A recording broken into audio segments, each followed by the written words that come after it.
Hi, Church. Pastor Jeff here with another Trinity check-in with Sophie May.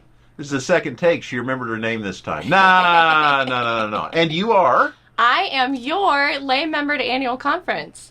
Okay, so let's talk about, and of course you're also on staff here at Yes, Trinity. So yes. that's the second year that the church has elected Sophie to represent, and she's done a fantastic job both times. So first of all, what is annual conference? This is denominational stuff. It's important though, and I think you'll hear some interesting things. What is annual conference? Annual conference is a few different things depending on what definition you're looking for. It is the geographical area that our church is broken down into. So our annual conference is the Great Plains Conference, which is Kansas and Nebraska together. So all of the United Methodist churches in Kansas and Nebraska. What's like 800, something like that? Something like that. Yeah. And it is also then an annual event that happens within that conference, which is where we vote on things. It's the legislative body of the church. There's worship services involved. It's where we ordain clergy. Credentialing. Yes. Yeah, more than just ordination, but credentialing our clergy. And the other aspect that I always like to lift up is family reunion. Yes. Because for us clergy, we move throughout our career to different places and different churches, and we get to see our clergy friends. And it's a little bold because Trinity is my church right now, but in a broader sense, the other clergy are my church, and so there's that family reunion. And you always, even the lay people, always see people they know from other churches and make friends, or pastors that were from the past, or whatever it may happen to be. So most of annual conference takes place in plenary sessions on the floor where Robert's Rules of Order really make themselves useful. It's a brilliant system. You can have a large group of people and still feel like you had a conversation together. I took a few pictures. There's one picture of what the debate looks like. There's microphones people can go to.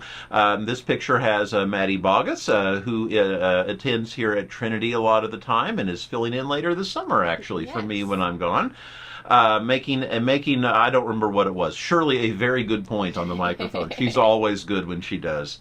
But mostly it's the large group. Now, if you look really closely, on the first day, we sat 2 rows behind Adam Hamilton. So if you look really closely in the bottom left, you'll see the back of his head. The pastor of the largest church of the denomination, if you don't know. But there are a lot of youth delegates there as well. In fact, the youth were especially active at the microphones this time. And they use the youth delegates to kind of even out, so there is an equitable number of clergy and lay people voting on things. And so some clergy are at multiple churches, 2 or 3, and so we use youth delegates to try to balance out the... But they they had a reserved section for them right up next to one of the speaking microphones, and I feel like we really heard a lot from the youth delegates. They participated, this year. Yes. Yeah, and if there's any youth in our church, there's room, so speak up, we'll get you in. So one of the events that happens is the Laity session. Yes, we separate out into our 2 groups. So Jeff... Plot against each other. No, exactly. No. Yeah, I think we could take y'all. But what we discussed with Lisa Maupin, who is our conference lay leader, who's from here in Lincoln, was the new mission statement for the United Methodist Church, which maybe Jeff will put up here on the screen. I do not have it ready, but maybe future me can find it. Maybe Jeff can find it on the internet somewhere. But the 3 aspects we discussed were how to love boldly, serve joyfully, and lead courageously within our local churches. And so we did a lot of workshopping amongst ourselves on the ways that we do those things and the ways we can continue to do those things. And that was really productive. It's always nice to meet other lay people and be able to relate to them in a way that's, I feel like, a lot different than just the discussions we normally have, with you as a clergy. Our jobs are different. We do different things. Yeah, and as our denomination finds its footing after the disaffiliations and now being fully, as still living into it, but as fully as we can be open and accepting of LGBTQ, among other things. This vision statement is part of that and part of helping reorient ourselves to be all that we can. That's for the global church, not just our annual conference.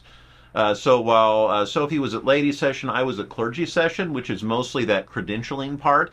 You know, we talk, we vote on all those who are going to be ordained. More on that at the end of the video here.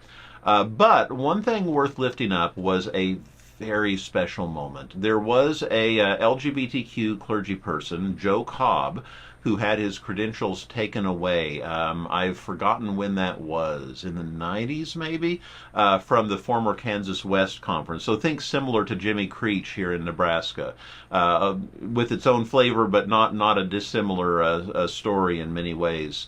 But after General Conference, there was a pathway for Joe Cobb to be reinstated. Now, at clergy session, there are so many things that we have to vote on, that we go down the list. And we're going down the list, we're all voting aye, and then we get to it, and everybody's like, oh, this is the one. And the bishop says, all in favor, aye. And we realized, oh, we just did the thing. And everybody applauds. And it was a very teary moment as Reverend Joe Cobb had his credentials reinstated. And following that, the next day, had a communion service out on a labyrinth that's there at Kansas Wesleyan University where we held it, where he presided over communion, and it was a beautiful moment. Yeah. Okay, so from that back to the mundane, part of what the global United Methodist Church has done post disaffiliation is we're making a bunch of changes to our constitution as a denomination. A lot of it has colonialism baked into it from back in the missionary days to Africa especially, but other places as well. And the way it's organized is not as equitable and recognizing as it should be, especially since a lot of what we used to consider mission projects are now the church in fullness. So we had constitutional amendments that everybody had, all the conferences have to vote on. You want to talk more about those and the other amendments? It's not just regionalization. There were other improvements. Well, it's a ratification process. So these amendments have This is why we elected her. Go ahead. These amendments have already been voted on by the General Conference. So the 2020 General Conference that happened in 2024, yes, the largest church body has already passed these. Now, similar to the way we do things here in the States, they need to be ratified by a 2/3 majority of an aggregate of all votes in all annual conferences.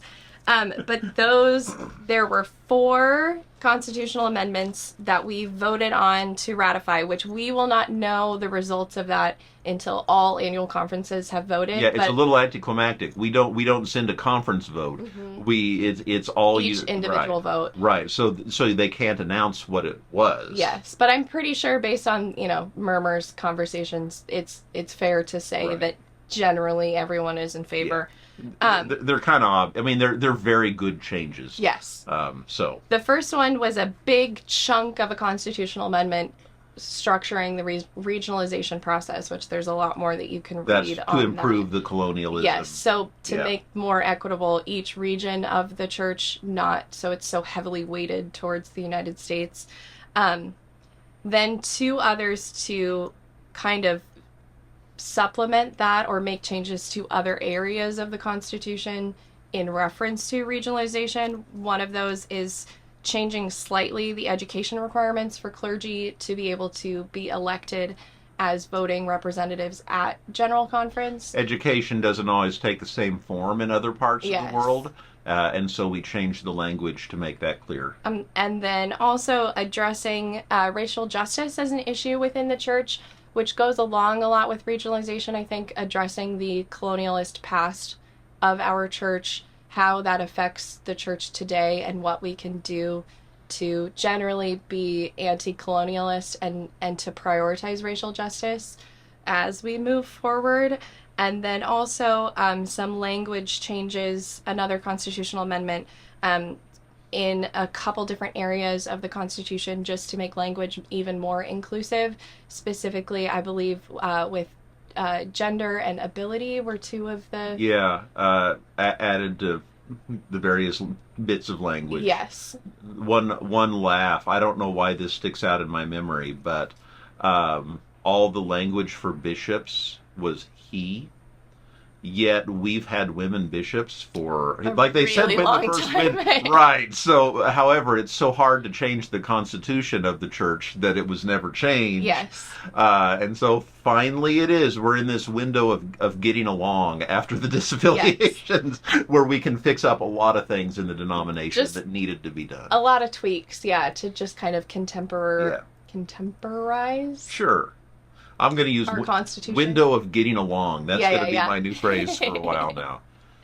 Okay, so let's see. We also talked about the conference budget. That is, of course, something that happens every year. But with the disaffiliations, this is the first year where their absence will be felt in the budget. And that makes things tight. But our conference committee on finance and administration, CF&A, they boy, that's a good group. And they really good at the right people doing the right jobs. So they figured out how to adjust the budget so that we're still doing all the things we do. It's a little tight, it's not, there isn't a nip and tuck, but it's not so big we can't do the things we do, thanks to in large part to their hard work. If you don't know it, every United Methodist Church in our conference tithes just as we ask our members to tithe. So 10% of what you give to the church goes to do the global work, and then of course occasional special offerings, but that's kind of in a separate pool. But it's good work that gets done, and we heard a lot of reports about that work too. One of the fun parts at annual conference every year is always the resolutions. Anybody can submit a resolution, and so oftentimes that's where the fireworks happen. Yes. So this is the real political process, I feel like, of annual conference, which is the part that I really get excited about. It's where you get to see the bishop do the bishop thing and lead, and the parliamentarian, Jessie Lipp, God bless them. That's her pronoun, right? They are so good at figuring out when you have amendments to amendments, and what are we voting on again? The amendment or the amendment to the amendment? And who gets to speak next? Yes. Yeah, they really are the right hand of the bishop, I think, during that parliamentary process. But we passed a resolution supporting Medicaid expansion, specifically in Kansas on that one, but I think philosophically it shows where the body stands more widely. We had another resolution opposing Christian nationalism. Very good to take that stance officially as well as in other ways. We expanded maternity and paternity leave for clergy. The Book of Discipline already has a good policy bit there, but we wanted to go wider, and that was overwhelmingly adopted. Well, they all were, except maybe the last one. The General Conference wants every conference to have a creation care task force, so we created that. And then the fun one, and it was really, the body was in agreement. It was a question of language and how to do it, I think. Yes. But it was a resolution in support for Palestine, and the issue was over use of the word genocide. There were stances that were taken by the World Methodist Council, which is beyond just the United Methodist Church, and the World Council of Churches, that did not use the word genocide, but I don't think anybody actually knew that when we were in the room. Maybe. Sophie looked it up. But ours added that word, and there was debate about whether that word was appropriate. I don't know. Do you have anything else to add there? No, just that the resolution itself was to reaffirm the official statements that had come from the World Council of Churches and the World Methodist Council, condemning violence in Palestine, and in support of Palestinian people. Yeah, so it was affirming statements, but then adding to it while it affirmed them, and that was kind of everybody was in agreement that we need to end the violence. But I think it really was an excellent example of the process and why it works and how well it works, because there were a lot of people who spoke. I think everyone felt heard. There were opportunities for all sides of the issue, to speak, and it still was. There were people who disagreed, and yet you still got the feeling we're all one church, we're all united. For a common purpose, and which is what United Methodists aspire to be. People who disagree and disagree well and learn from each other as they do it. Healthy debate. If your heart is as mine, give me your hand. That's a Wesley quote. Yes. Yeah. Lots of T-shirts with Wesley quotes, but we got some pride going on. Okay, so Fun stuff. Do you have any other not fun stuff? Well, It's all fun stuff. Fun stuff. We didn't talk at all about Ashley Boggin, who is the secretary of the General Board of the history one. Yeah. Archives and History. Archives and History. She was an excellent speaker. She has a new book out. It's always an educational component. But for the past few years, she's been studying specifically Wesley and a lot of his letters and writings, and to hear her speak about that was really great. And what's her book called? I don't. Vile. It has the word vile. You can Google her book. Yeah. But she was a really great speaker, and that was a very good tone setting, I feel like, for the week. Yeah.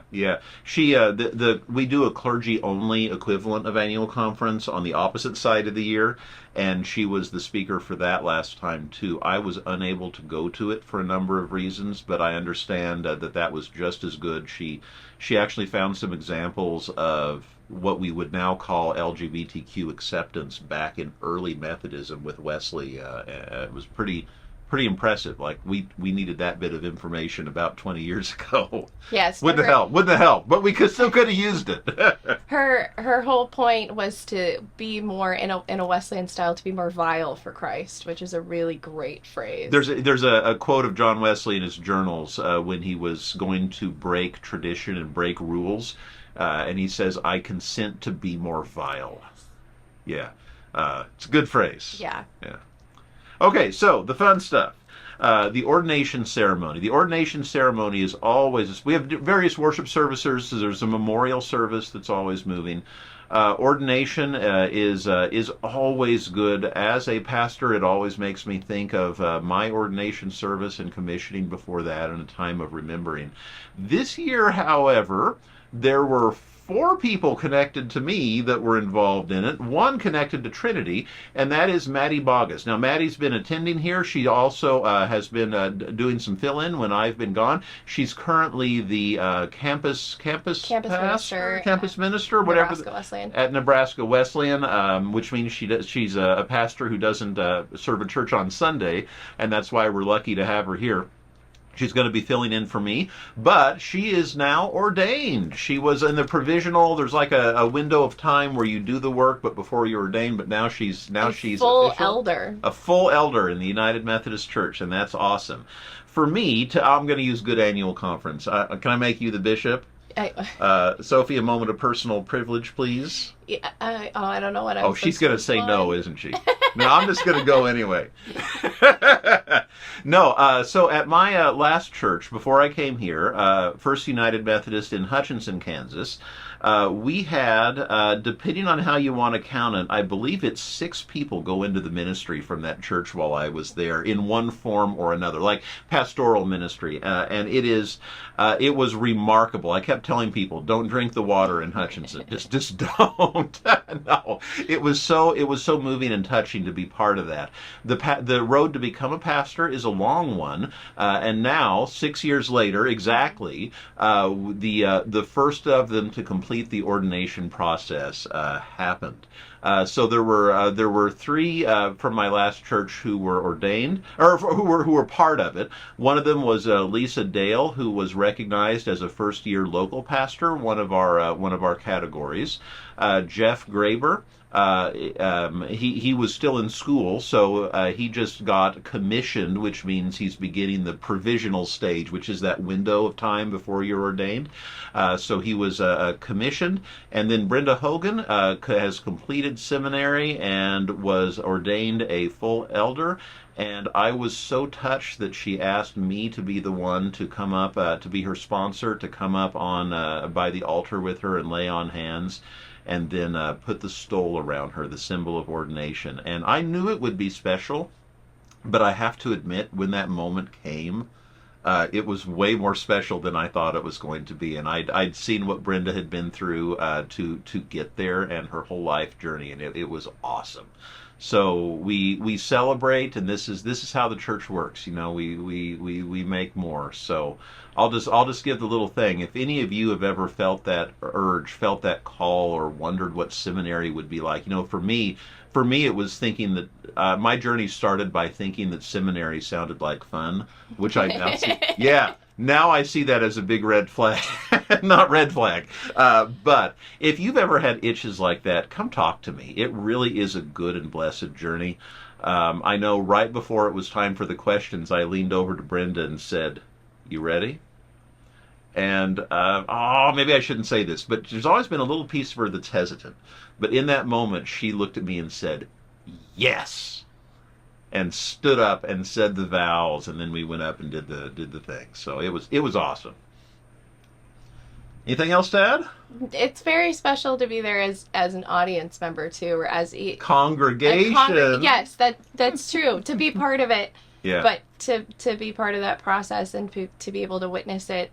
And it's, first of all, it's just a beautiful, everyone's dressed in their robes. There's a lot of red everywhere. The imagery. Holy Spirit, Pentecost. Gorgeous. Yes. Yeah. We sing a lot of those old congregational hymns, which feels great in a huge group like that. If you've never heard a room full of diehard United Methodists sing "Oh for a Thousand Tongues," it's really an it's experience. Yeah. And then for all of us together to say Wesley's covenant prayer, then at the end also, it feels, we're ready to go back and do the work. Now look at me talking about ordination, but look at this. You go to laity service or laity session, and I hadn't intended to talk about the new denominational vision statement, but you were like, "No, Yeah, we need to put that in." It's not just pastors who are called to ministry; Yes. it's the laity too. We have the ceremony, and I tell that.